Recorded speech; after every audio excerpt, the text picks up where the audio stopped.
This is Father Greg Heille coming to you from the chapel of Aquinas Institute of Theology in St. Louis.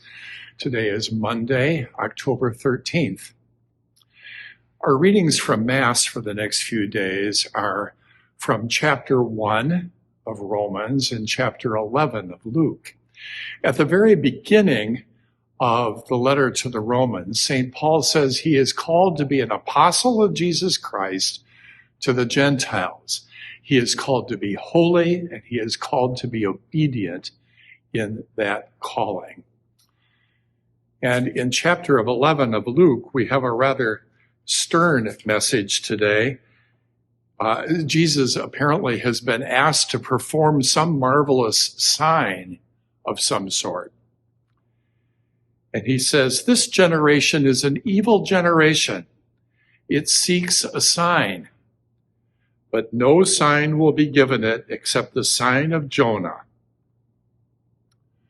Well, Jonah was sent very reluctantly, we may recall, by God to the people in the city of Nineveh, a city that was known for not following God, for its disobedience to God, very contrary to the holiness and the obedience that St. Paul mentioned today. And Jonah, the sign of Jonah was Jonah reluctantly, but nevertheless going to Nineveh and calling that city to repentance.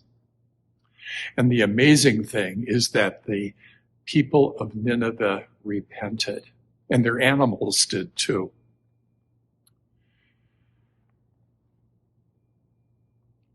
The chapter from Luke today says that just as Jonah became a sign to the Ninevites, so will the Son of Man be to this generation.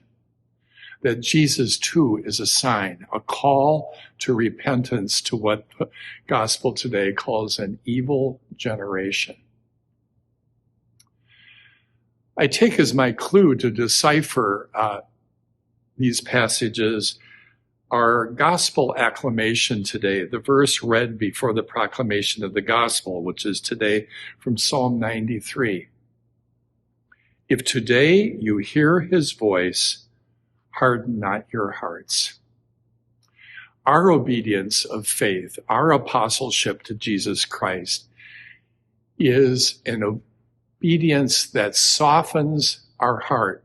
Perhaps our heart is hard. Perhaps it needs to even break. A broken heart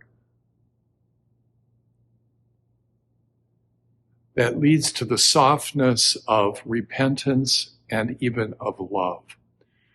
The gospel call in our lives is to an obedience, a repentance of love.